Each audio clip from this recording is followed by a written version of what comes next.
Hi, my name is Stefan Gonik. I'm an expert EFT practitioner, soulmate attraction mentor, and founder of the Soulmate Attraction Academy from single-to-soulmate.me. I'm going to talk about something I call the dilemma of letting go of anger.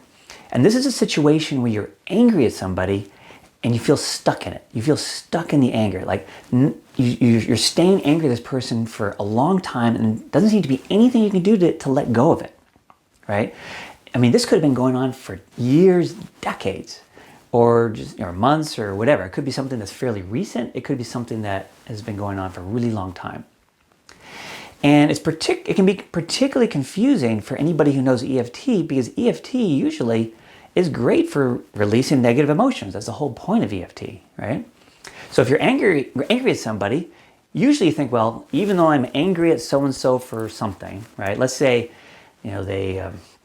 simple cases that they, betrayed your trust. Like you told them this really personal, private secret and they told other people and you feel really betrayed and you're angry at them for that. So you would say, even though I'm angry at so-and-so for, telling my secret to other people, I deeply and profoundly love and accept myself and, really angry at them for telling my secret, blah, blah.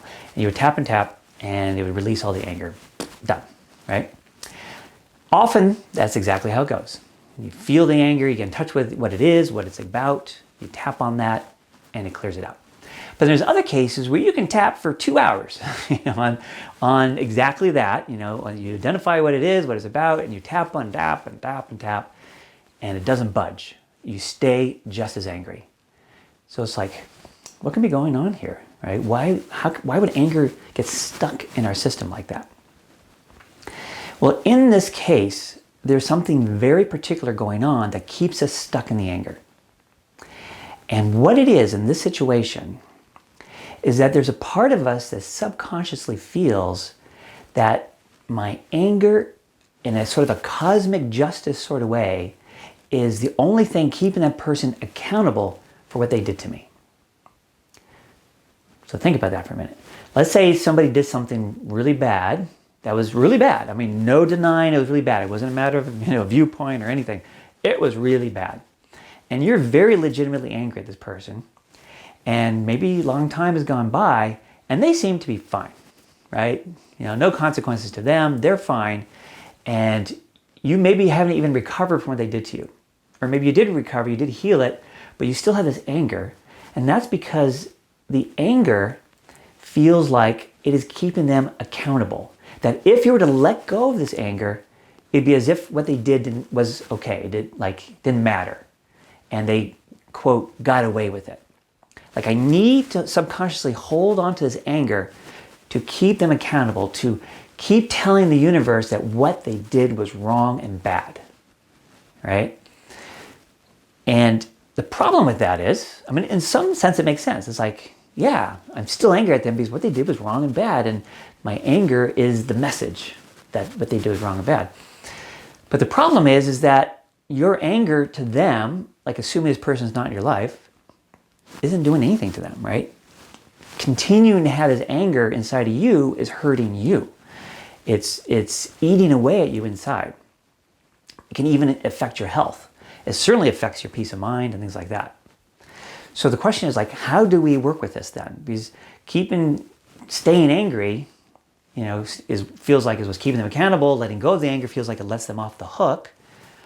But you don't want to hang on to this anger. So you need to address specifically that thing. So in your tapping, you go, even though I have to stay angry at this person to keep them accountable, otherwise they would have just gotten away with it. I deeply and profoundly love and accept myself. So the tapping looks generally like this. Like when I work with a client, it's not usually just I don't stick with this one phrase, but I'll do a bunch of tapping on, I absolutely have to stay angry in order to keep this person accountable. And I'll describe what they did. What they did was totally wrong. I have to tap on it to keep them accountable. If I'm not angry anymore, then it's as if, they get away with it, that what they did to me doesn't matter, and things like that. So you just keep tapping on this thing we're discussing, right? Keeps them accountable, otherwise it's laying them off the hook. You do a bunch of tapping on that. Several rounds, maybe 6, 7, 8 rounds just on that idea. Have to stay angry, keeps them accountable. If I let go of my anger, it's like they're getting away with it, that kind of thing. That's going to help you let go of that. And eventually after 6, 7, 8, 10 rounds, whatever it takes, as you feel it starting to drain out finally, then start affirming that they're not really getting away with what they did. That there's karma. I'm going to let the universe pass judgment on them. I'm going to let the universe, hold them accountable. Deep down, there's a part of them, no matter how much they deny it, deep down there's a part of them that knows what they did was wrong, and it eats away at them. They didn't get away scot-free. And then there's the idea of karma. What goes around comes around. They will be judged by the universe or God or whatever your belief system is. They will get what's coming to them. I don't need to hold on to it. I don't need to be their judge and jury. I will let the universe or God take care of it, because they didn't get away with this scot-free. It damaged, what they did to me damaged their soul. Things like that. So you're affirming that they're going to get theirs. That if you let go of your anger, it's not like they got away with it.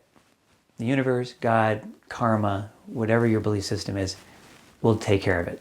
Even just their own internal sense of guilt will eat away with them. Eat away at them inside.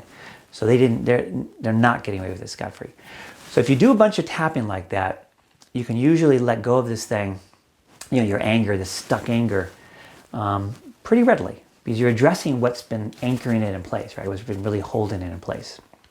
And generally, when I do it with a client, I've never not successfully gotten through it in one session. If you do it on your own, I'm not quite sure, but at least this is the right path to take to get you through it. So this is how you can let go of this stuck anger and address that dilemma. So if you like this video, it would mean a lot to me if you would click on the like button. It feels really good for me to know that people like the videos I create. You're also very welcome to share this video and to subscribe to my channel so you can get more Love Talk Q&A videos. I also love getting comments, and I actually do read them and respond to them. So you're very welcome to add your comments below. And I hope this was helpful. And I'll see you on the next episode of Love Talk Q&A. Did you like this video? If so, click on the like button below, subscribe to this channel, and spread the love to your friends. And if you have questions about your love life, please submit them in the comments below, and your question just might appear in an upcoming episode of Love Talk Q&A. Also, if you would like to understand the 3 key blocks to finding love and how to attract your soulmate now, sign up for the free Finding the Love You Want mini course. Well, thank you for hanging out with me, and remember, no matter how long you've been trying, you really can have the life and love you long for. This is Stefan Gonick, International Love Coach from FindingTheLoveYouWant.com. Thank you so much for watching, and I'll catch you next time on Love Talk Q&A.